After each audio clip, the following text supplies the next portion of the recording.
আজকের গল্প কথাশিল্পী শরৎচন্দ্র চট্টোপাধ্যায় রচিত একটি ছোট গল্প হরিচরণ।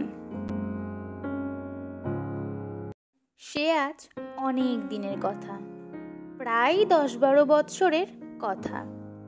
তখন দুর্গাদাসবাবু উকিল হন নাই। দুর্গাদাস বন্দ্যোপাধ্যায়কে তুমি বোধহয় ভালো চেনো না, আমি বেশ চিনি। এসো তাহাকে আজ পরিচিত করিয়া দিই। ছেলেবেলায় কোথা হইতে এক অনাথ পিতৃমাতৃহীন কায়স্থ বালক রামদাসবাবুর বাটিতে আশ্রয় গ্রহণ করিয়াছিল।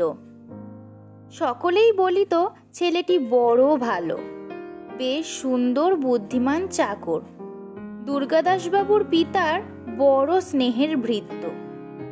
সব কাজকর্মই সে নিজে টানিয়া লয়।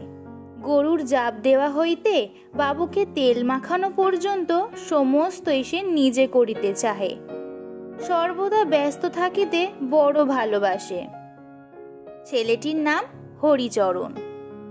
গৃহিণী প্রায় হরিচরণের কাজকর্মে বিস্মিত হইতেন, মধ্যে মধ্যে তিরস্কারও করিতেন। বলিতেন, হরি, অন্য অন্য চাকর আছে, তুই ছেলে মানুষ, এত খাটিস কেন? হরির দোষের মধ্যে ছিল সে বড় হাসিতে ভালোবাসিত। হাসিয়া উত্তর করিত, মা, আমরা গরিব লোক, চিরকাল খাটতেই হবে, আর বসে থেকেই বা কি হবে? এইরূপ কাজকর্মে সুখে স্নেহের ক্রোড়ে হরিচরণের প্রায় 1 বৎসর কাল কাটিয়া গেল। সুরো রামদাসবাবুর ছোট মেয়ে। সুরোর বয়স এখন প্রায় 5-6 বৎসর। হরিচরণের সহিত সুরোর বড় আত্মীয় ভাব দেখা যাইত। যখন দুগ্ধপানের নিমিত্ত গৃহিণীর সহিত সুরো দ্বন্দ্বযুদ্ধ করিত, যখন মা অনেক অযথা বৎসা করিয়াও এই ক্ষুদ্র কন্যাটিকে সম্মতে আনিতে পারিতেন না, এবং দুগ্ধপানের বিশেষ আবশ্যকতা ও তাহার অভাবে কন্যারত্নের আশু প্রাণবিয়োগের আশঙ্কায় শঙ্কান্বিত হইয়া বিষম ক্রোধে সুরবালার গণ্ডদয় বিশেষ টিপিয়া ধরিয়াও তাহাকে দুধ খাওয়াইতে পারিতেন না, তখনও হরিচরণের কথায় অনেক ফল লাভ হইত। যাক, অনেক বাজে কথা বকিয়া ফেলিলাম। আসল কথাটা এখন বলি, শোনো। না হয় সুরো হরিচরণকে ভালোবাসিত। দুর্গাদাসবাবুর যখন 20 বৎসর বয়স, তখনকার কথাই বলিতেছি। দুর্গাদাস এতদিন কলিকাতাতেই পড়িত। বাড়ি আসিতে হইলে স্টিমারে দক্ষিণ দিকে যাইতে হইত। তাহার পরেও প্রায় হাঁটা পথে 10-12 ক্রোশ আসিতে হইত। সুতরাং পথটা বড় সহজগম্য ছিল না। এই জন্যই দুর্গাদাসবাবু বড় একটা বাড়ি যাইতেন না। ছেলে বিয়ে পাশ হইয়া বাড়ি আসিয়াছে। মাতা ঠাকুরানী অতিশয় ব্যস্ত। ছেলেকে ভালো করিয়া খাওয়াইতে দাওয়াইতে, যত্ন আত্মীয়তা করিতে যেন বাটি শুদ্ধ সকলেই একসঙ্গে উৎকণ্ঠিত হইয়া পড়িয়াছে। দুর্গাদাস জিজ্ঞাসা করিল, মা, এ ছেলেটি কে গা? মা বলিলেন, এটি একজন কায়েতের ছেলে, বাপ মা নেই, তাই কর্তা ওকে নিজে রেখেছেন। চাকরের কাজকর্ম সমস্তই করে, আর বড় শান্ত, কোনো কথাতেই রাগ করে না। আহা, বাপ মা নেই, তাতে ছেলে মানুষ, আমি বড় ভালোবাসি। বাড়ি আসিয়া দুর্গাদাসবাবু হরিচরণের এই পরিচয় পাইলেন। যাহা হোক, আজকাল হরিচরণের অনেক কাজ বাড়িয়া গিয়াছে। সে তাহাতে সন্তুষ্ট, ভিন্নে অসন্তুষ্ট নহে। ছোটবাবুকে মানে দুর্গাদাসকে স্নান করান, দরকার মতো জলের গাড়ু, ঠিক সময়ে পানের ডিবে, উপযুক্ত অবসরে হুকা ইত্যাদি জোগাড় করিয়া রাখিতে হরিচরণ বেশ পটু। দুর্গাদাসবাবুও প্রায় ভাবেন ছেলেটি বেশ ইন্টেলিজেন্ট। সুতরাং কাপড় কোঁচানো, তামাক সাজা প্রভৃতি কর্ম হরিচরণ না করিলে দুর্গাদাসবাবুর পছন্দ হয় না। কিছু বুঝি না কোথাকার জল কোথায় দাঁড়ায়। মনে আছে কি, একবার দুজনে কাঁদিতে কাঁদিতে পড়ি বড়ই দুরূহ তত্ত্ব। আমার বোধ হয় সব কথাতেই এটা খাটে। দেখেছ কি, ভালো থেকে কেবল ভালোই দাঁড়ায়, মন্দ কি কখনো আসিয়া দাঁড়ায় না? যদি না দেখিয়া থাকো তবে এসো, আজ তোমাকে দেখাই বড়ই দুরূহ তত্ত্ব। উপরে উক্ত কথা কয়টি সকলের বুঝিতে পারা সম্ভবও নয়, প্রয়োজনও নাই, আর আমারও ফিলোসফি নিয়ে ডিল করা উদ্দেশ্য নহে। তবুও আপোষে দুটো কথা বলিয়া রাখায় ক্ষতি কি? আজ দুর্গাদাসবাবুর একটা জাঁকালো ভোজের নিমন্ত্রণ আছে, বাড়িতে খাইবেন না, সম্ভবত অনেক রাত্রে ফিরিবেন। এই সব কারণে হরিচরণকে প্রাত্যহিক কর্ম সারিয়া রাখিয়া শয়ন করিতে বলিয়া গেছেন।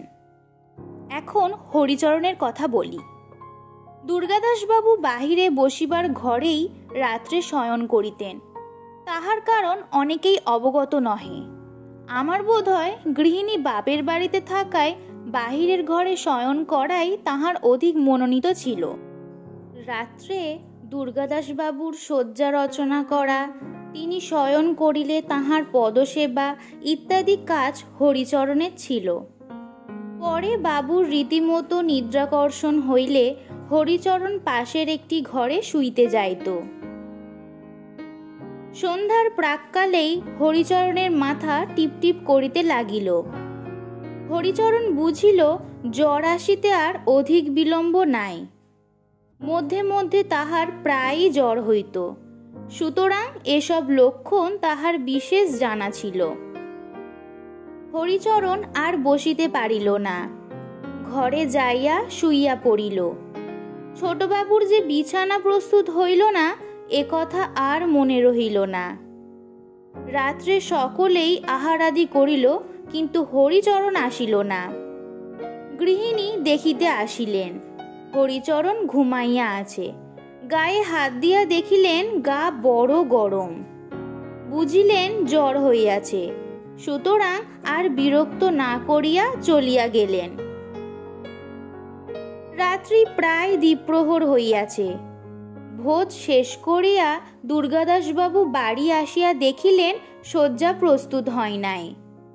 একে ঘুমের ঘোর, তাহাতে আবার সমস্ত পথ কি করিয়া বাড়ি যাইয়া চিত হইয়া শুইয়া পড়িবেন, আর হরিচরণ শ্রান্ত পদযুগলকে বিছানা হইতে বিমুক্ত করিয়া অল্প অল্প টিপিয়া দিতে থাকিবে, এবং সেই সুখে অল্প তন্দ্রার ঝোঁকে গুড়গুড়ির নল মুখে লইয়া একেবারে প্রভাত হইয়াছে দেখিতে পাইবেন, ইত্যাদি ভাবিতে ভাবিতে আসিতেছিলেন।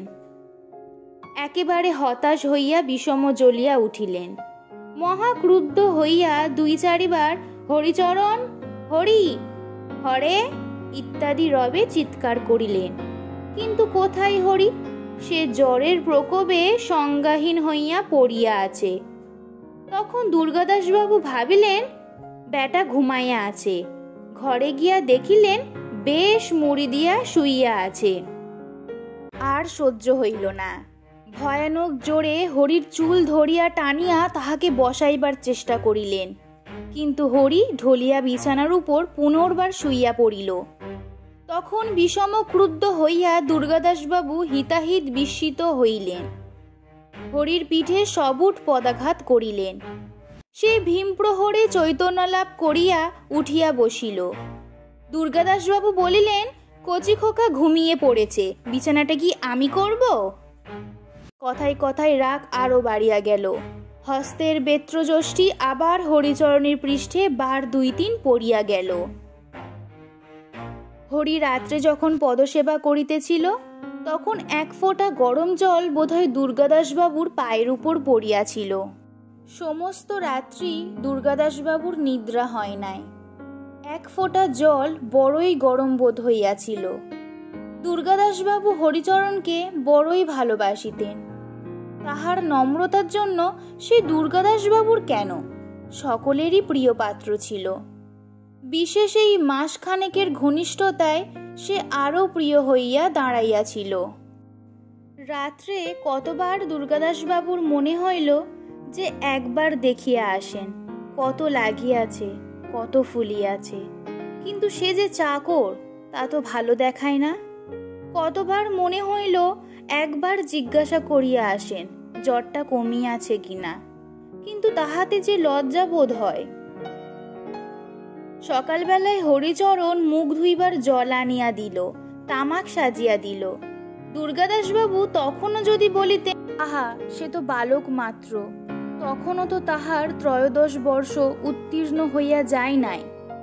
বালক বলিয়াও যদি একবার কাছে টানিয়া লইয়া দেখিতেন, তোমার বেতের আঘাতে কিরূপ রক্ত জমিয়া আছে, তোমার জুতার কাঠিতে কিরূপ ফুলিয়া উঠিয়াছে, বালককে আর লজ্জা কি?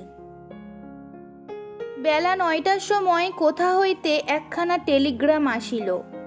তারের সংবাদে দুর্গাদাসবাবুর মনটা কেমন বিচলিত হইয়া উঠিল। খুলিয়া দেখিলেন স্ত্রীর বড় পীড়া। ধরাস করিয়া বুকখানা এক হাত বসিয়া গেল। সেই দিনই তাহাকে কলিকাতায় চলিয়া আসিতে হইল। গাড়িতে উঠিয়া ভাবিলেন, ভগবান বুঝিবা প্রায়শ্চিত্ত হয়। প্রায় মাসখানেক হইয়া গিয়াছে। দুর্গাদাসবাবুর মুখখানি আজ বড় প্রফুল্ল। তাহার স্ত্রী এ যাত্রা বাঁচিয়া গিয়াছেন, অদ্যপথ্য পাইয়াছেন। বাড়ি হইতে আজ একখানা পত্র আসিয়াছে। পত্রখানি দুর্গাদাসবাবুর কনিষ্ঠ ভ্রাতার লিখিত। তলায় এক স্থানে পুনশ্চ বলিয়া লিখিত রহিয়াছে।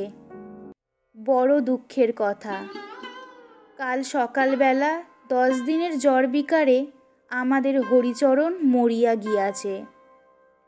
মরিবার আগে সে আপনাকে অনেকবার দেখিতে চাহিয়াছিল। আহা মাতৃপিতৃহীন অনাথ। ধীরে ধীরে দুর্গাদাসবাবু পত্রখানা শতধা ছিন্ন করিয়া ফেলিয়া দিলেন।